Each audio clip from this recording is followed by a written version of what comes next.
கர்த்தருக்கு ஸ்தோத்திரம். ஆண்டவராகிய இயேசு கிறிஸ்துவின் நாமத்திலே உங்கள் யாவருக்கும் என்னுடைய அன்பின் வாழ்த்துக்களை சொல்லிக்கொள்கிறேன். கடன் என்பது ஒரு சாபக்கட்டு. அதை முதல்ல இந்த யூடியூப் சேனலில் சத்தியத்தை கேட்குற அனைத்து சகோதர சகோதரிகள் விளங்கிக் கொள்ளுங்கள். கடன் என்பது என்ன என்பது சில பேருக்கு தெரியாது. இன்றைக்கி கடனை வாங்கிட்டு 199 பேர் கண்ணீர், அவமானம், கஷ்டத்தை அனுப்பிச்சிட்டு இருக்கிறாங்க. 150 பேருக்கு சாப்பாடு கூட வழி கிடையாது. ஒரு 50 பேருக்கு ஏதோ குடும்ப வாழ்க்கை போயின்னு இருக்குது. ஆக கடன் என்பது என்ன என்பதை நீங்கள் நல்லா உணர்ந்து பார்த்தீங்கன்னா அது ஒரு சாபக்கட்டு. நீதிமொழிகள் 22ஆம் அதிகாரம் 7வது வசனத்தை நீங்கள் செக் பண்ணி பார்த்தீங்கன்னா கடன் என்பது ஒரு அடிமைத்தனம். உங்கள் அனைவரையும் பார்த்து நான் ஒரு கேள்வி கேட்குறேன். என்ன கேள்வினா, நீங்கள் ஆதியாகமத்திலேருந்து வெளிப்படுத்தல் வரைக்கும் நீங்கள் வேதத்தை வாசி பாருங்கள். எங்கேயாவது ஆண்டவர் கடன் வாங்கி நீங்கள் குடும்பம் நடத்தணும் அப்படின்னு எங்கேயாவது ஆண்டவர் சொல்லியிருக்கிறாரா? இல்லை. அப்போ ஆண்டவருடைய கற்பனையும் அவருடைய சட்டத்திட்டங்களை மீறி கடன் என்கிற ஒரு பிரச்சனையில் போய் நம்ம மாட்டிக்கிறோம். ஏன்னா குடும்பம், பிஸ்னஸ், பிள்ளைகள், படிப்பு, திருமணம், வீடு கட்டுற காரியம் இதெல்லாம் நம்மளை சூழ்ந்து கொள்றதால கடன்கிற ஒரு சாபக்கட்டில் எப்படியோ நம்ம போய் அகப்பட்டுறோம். அதன் பிறகு அந்த கடத்திலேருந்து வெளியே வர முடியல. ஒரு கடத்தை அடைக்கிறதுக்கு இன்னொரு கடன், இந்த கடத்தை அடைக்கிறதுக்கு இன்னொரு கடன், அந்த கடத்தை சமாளிக்கிறதுக்கு இன்னொரு கடன், இப்படி கடத்துக்கு மேலே கடன் அங்கங்கே வாங்கிட்டு வட்டிக்கு மேலே வட்டி கட்டிக்கின்னு இன்றைக்கி மீள முடியாத துக்கத்தோடு இருக்கிற ஜனங்களை கர்த்தர் அந்த கடன் என்கிற சாபக்கட்டிலேருந்து அவங்கள கட்டு உடைச்சி பரலோகத்தின் தேவன் இந்த சத்தியத்தின் மூலம் விடுவிப்பார்னு நான் விசுவாசிக்கிறேன். நீங்களும் ஏசப்பா கடன் என்கிற சாபக்கட்டிலேருந்து என்னை விடுவிப்பாருன்னு நீங்கள் விசுவாசம் வைங்க. உங்கள் இருதயத்தில் ஒரு பரிபூர்ணமான விசுவாசம் இருக்கணும்.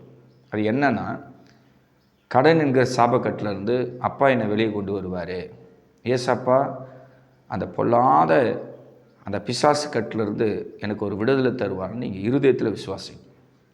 என் அன்பு சகோதரியே, என் அன்பு சகோதரனே, இந்த தேவ செய்தியை பார்க்கிற தாய்மார்களே, தகப்பன்மார்களே, அனைவருக்கும் நான் சொல்கிற ஒரு நற்செய்தி என்னவென்றால், நான் காண்பிக்கிற ஒவ்வொரு வசனத்தை வச்சு நீங்கள் ஜெபிக்க ஆண்டவர் பெரிய கட்டு உடைச்சி உங்களுக்கு விடுதலை தருவார். ஓகேங்களா? சீக்கிரமாக நீங்கள் கடன் அடைப்பீங்க. 2 ராஜாக்கள் 4ஆம் அதிகாரத்தில் கடன் என்கிற சாபக்கட்டை ஒரு விதவியுடைய வீட்டிலேருந்து கர்த்தர் எடுத்து போட்டார்.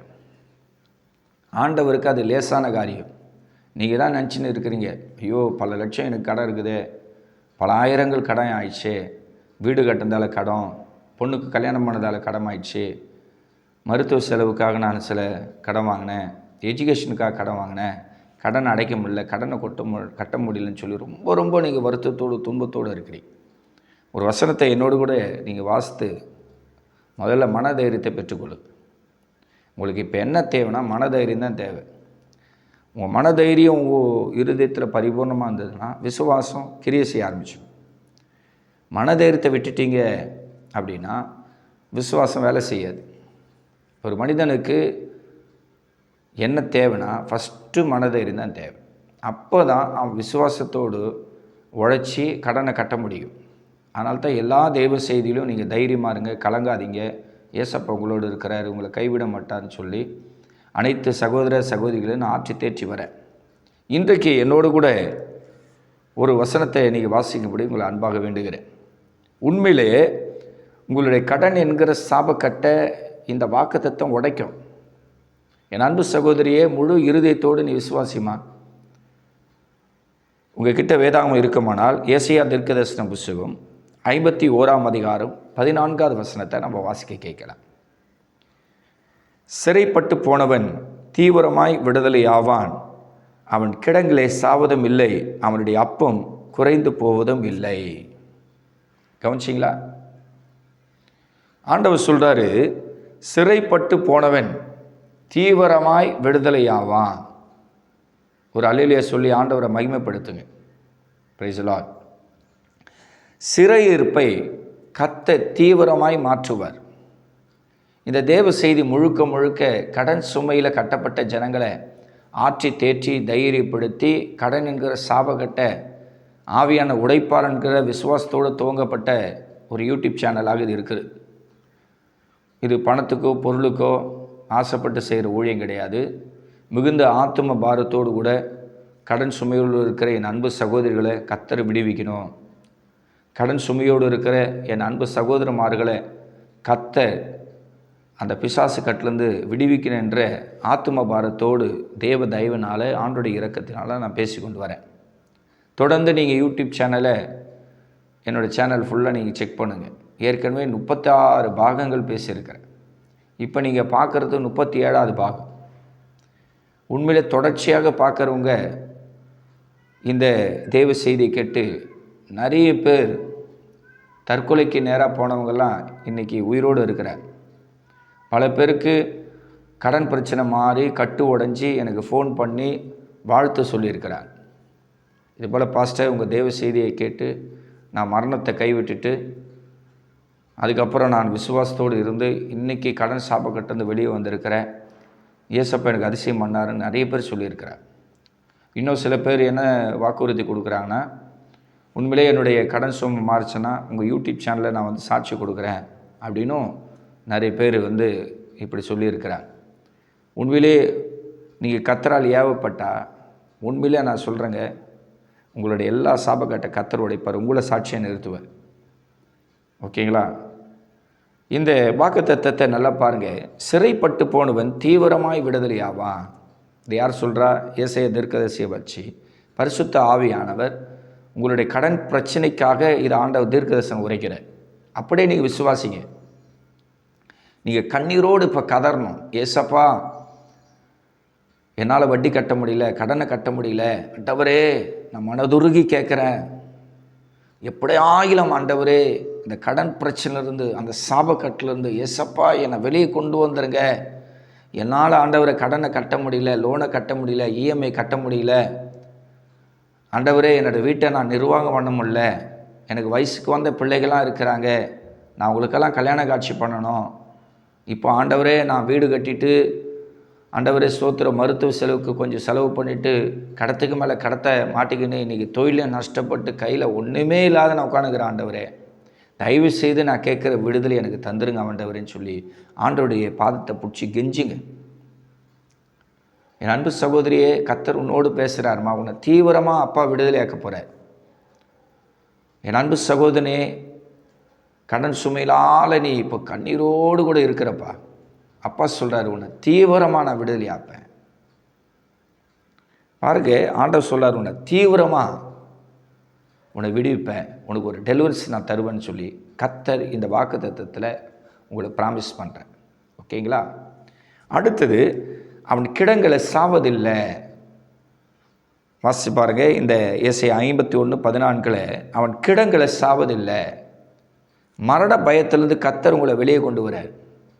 ஏன்னா கடன் வாங்கிட்டு கடனை கட்ட முடியாமல் அந்த வட்டிக்காரங்க முன்னாடி நீங்கள் நிலகுலைஞ்சி போனதை கர்த்தர் பார்த்து உங்களுடைய மரண பயத்தையே கர்த்தர் இன்றைக்கு மாற்றி உங்களுக்கு ஒரு அற்புதத்தை செய்ய போகிறார்.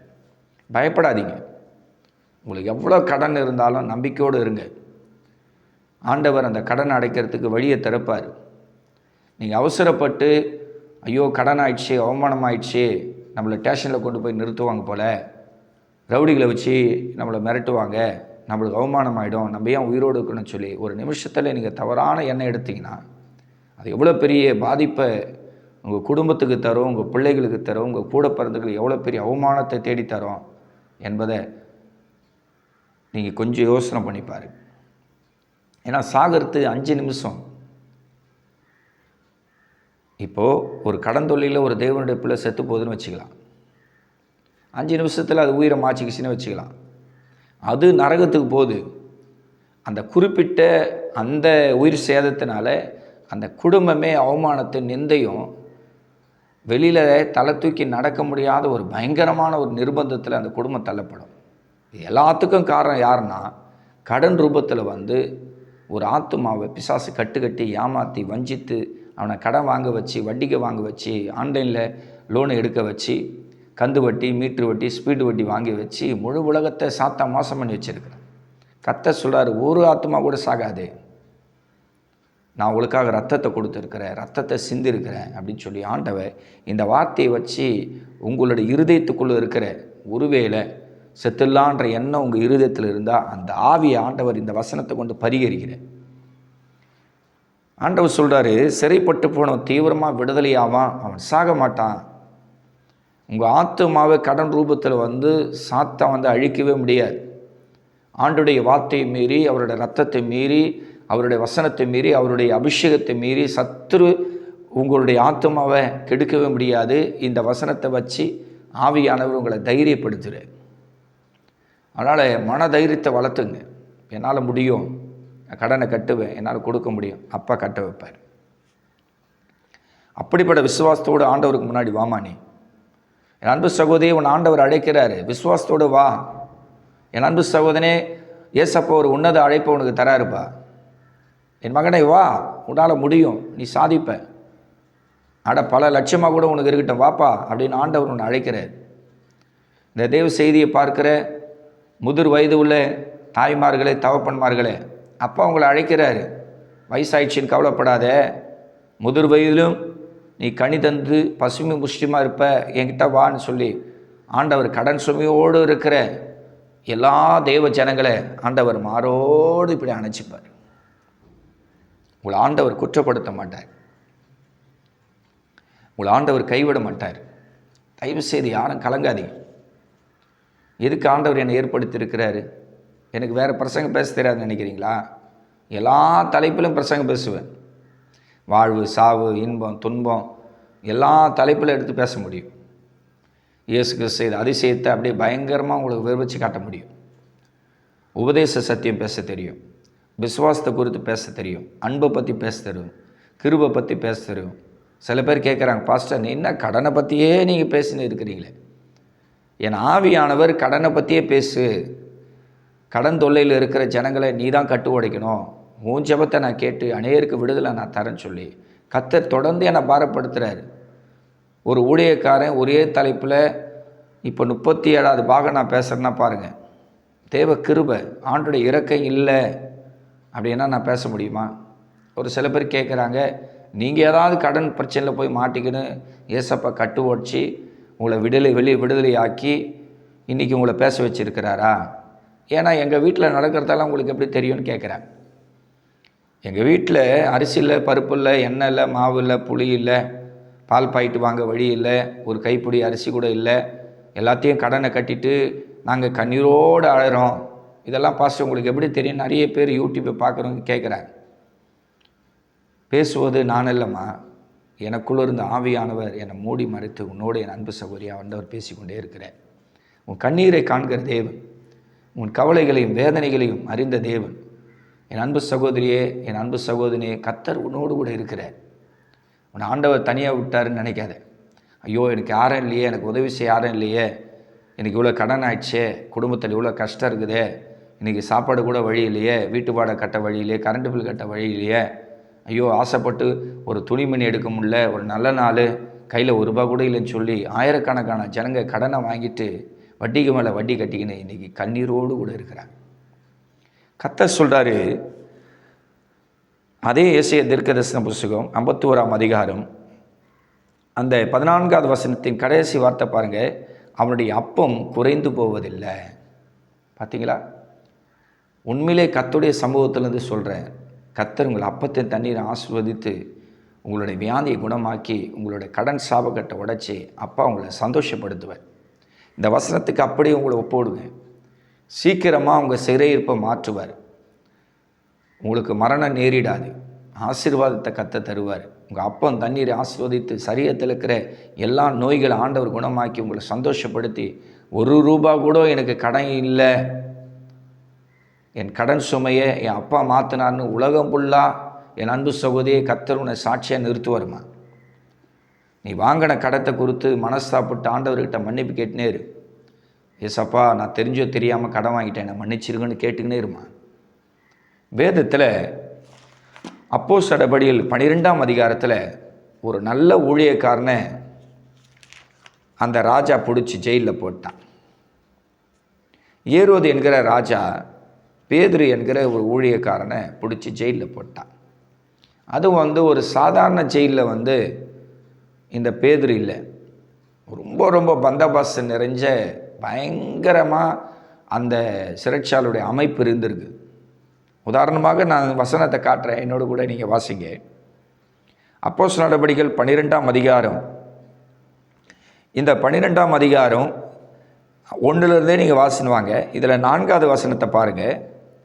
அவனை பிடித்து சிறைச்சாலையில் வைத்து பஸ்கா பண்டைக்கு பின்பு ஜனங்களுக்கு முன்பாக அவனை வெளியே கொண்டு வரலாம் என்று எண்ணி அவனை காக்கும்படிக்கு வகுப்புக்கு 4 போர் சேவகராகவும் ஏற்படுத்திய 4 வகுப்புகளின் வசமாக ஒப்புவித்தான்.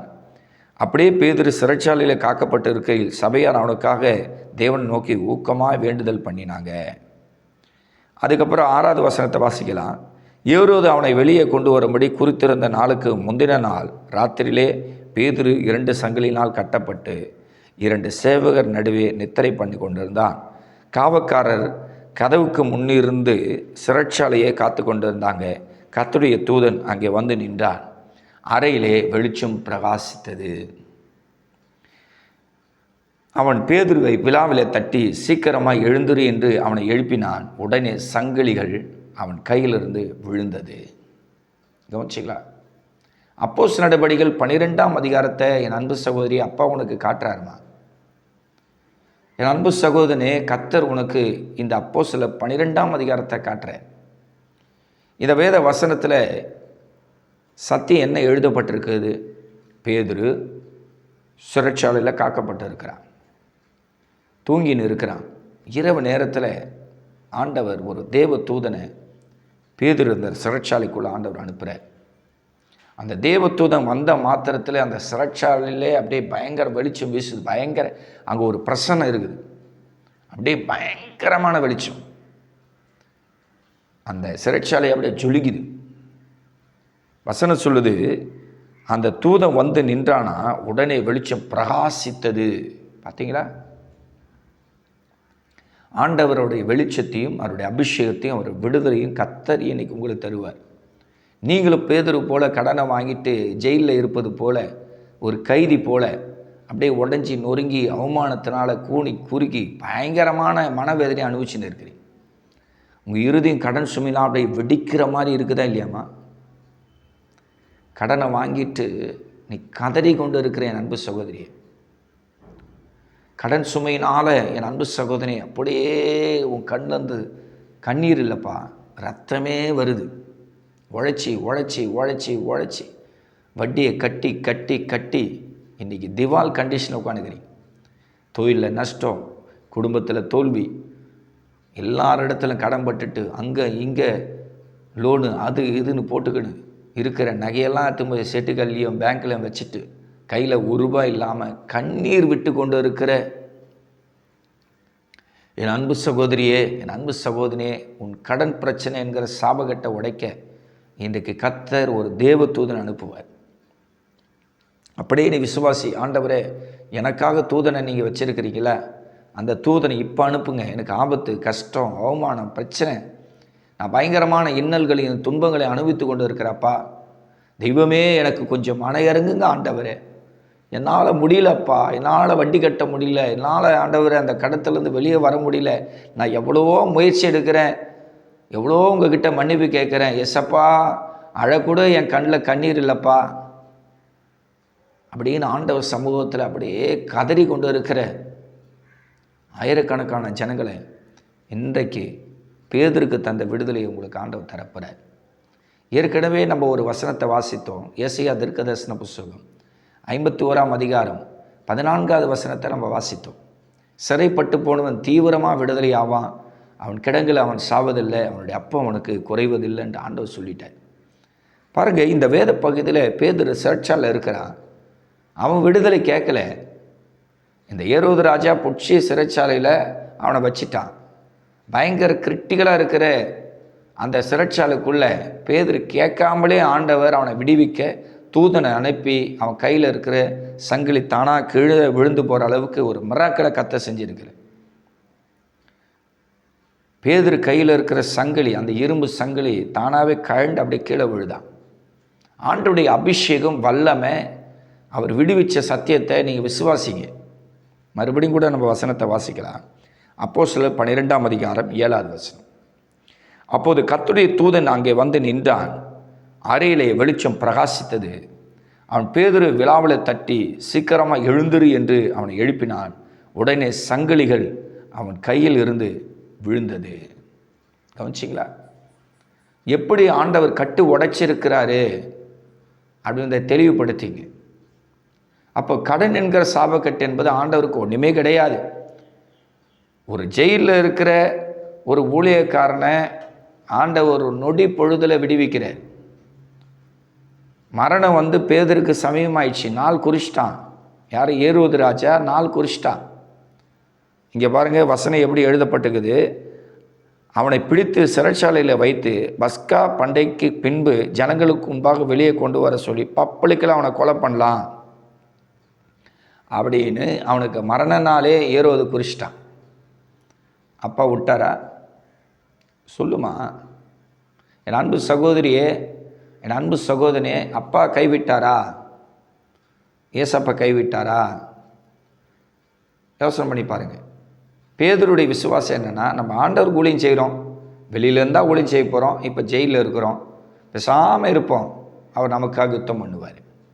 அதான் பேதுருடைய விசுவாசம்.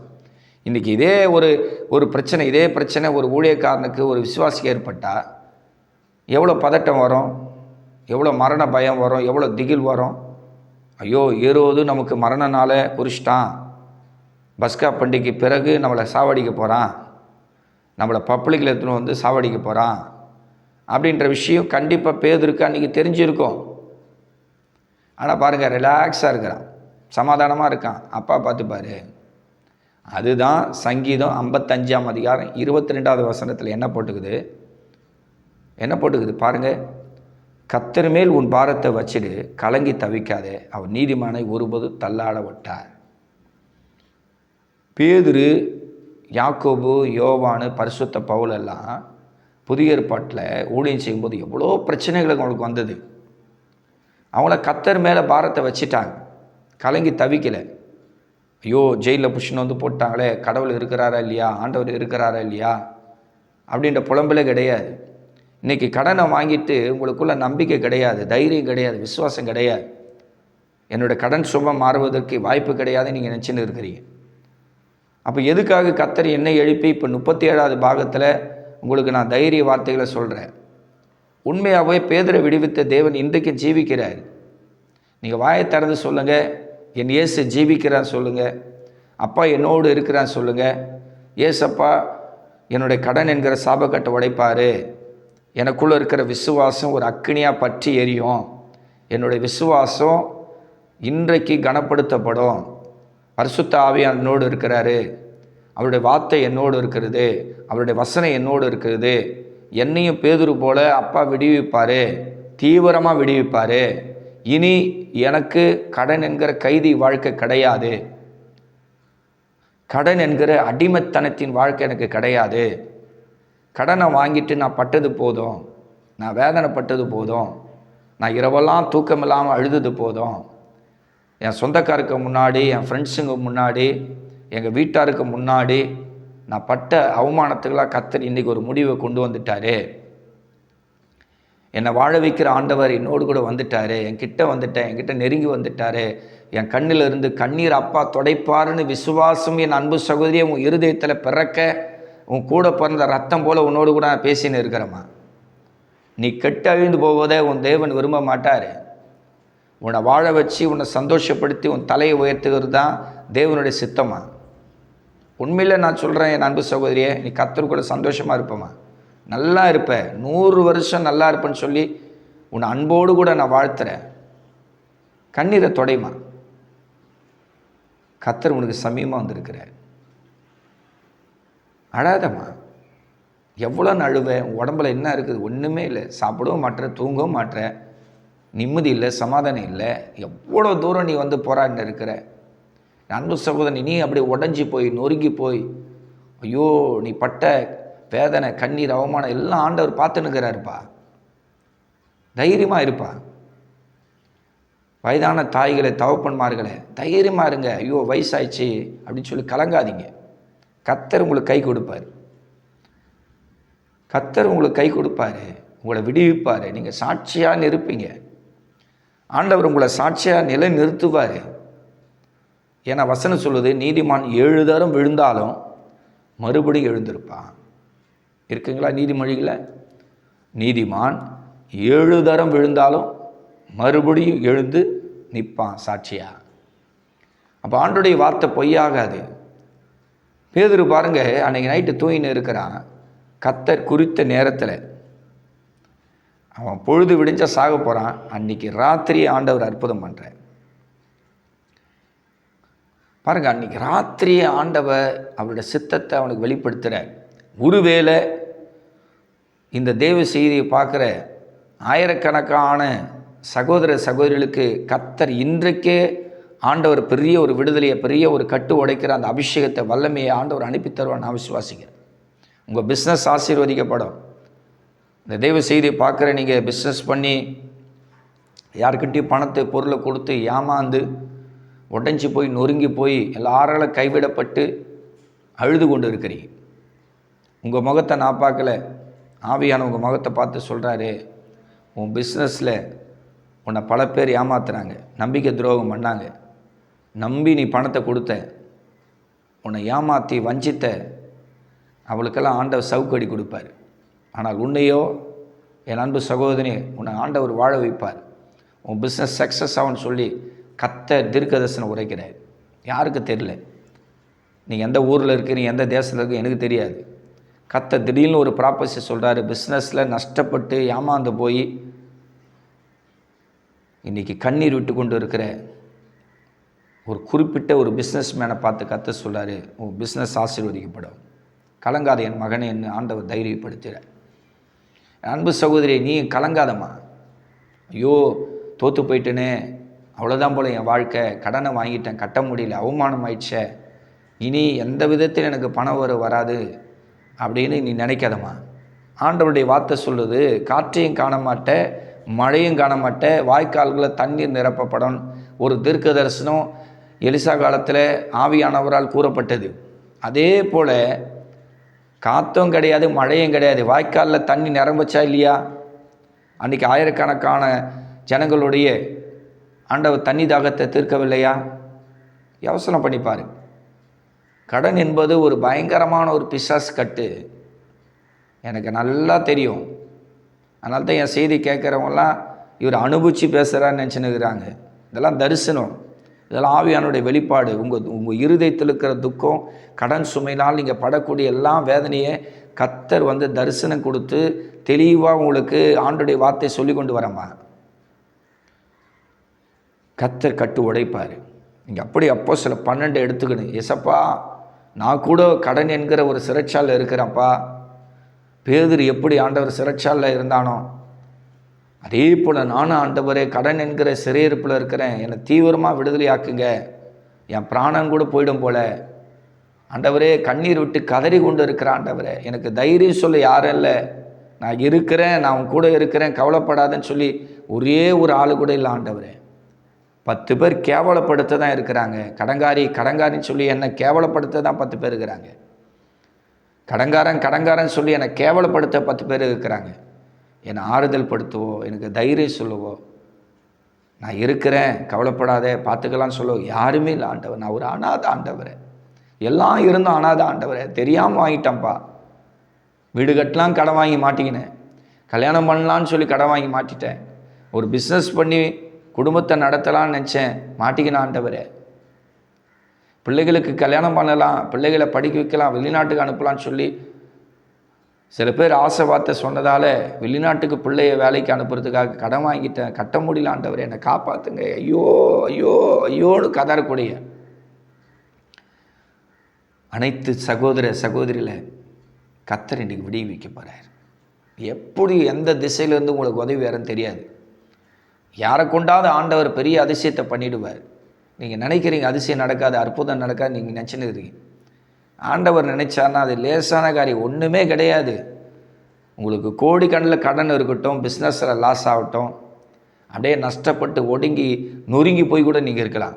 உங்களை ஆண்டவர் அப்படி தூக்கி நிறுத்துவார், கண்மலை மேலே உயர்த்துவார், உங்கள் ஆத்துமாவை பலப்படுத்துவார், உங்களுக்கு தைரியம் சொல்லுவார், உங்கள் வலது கையை பிடிப்பார், உங்கள் கண்ணீரை துடைப்பார். கலங்காத, நான் இருக்கிறேன்னு சொல்லி ஆண்டவர் உலகத்தின் முடிவு பறிந்து உங்களை தேற்றுவார். உலகத்தின் முடிவு பறிந்து உங்களை ஆண்டவர் தேற்றுவார், தைரியப்படுத்துவார், வாழ வைப்பார். பாருங்கள், அதுக்கப்புறம் என்ன நடக்குதுன்னா, இவன் ஒரு கனவு காண்பது போல பேதுரு நினச்சாங்க. அடுத்து அப்போஸ்தலர் 12 எடுத்துக்கொள்ளுங்க. அதில் 8 இருந்து நீங்கள் அப்படியே கண்டினியூ வாசி பாருங்கள்.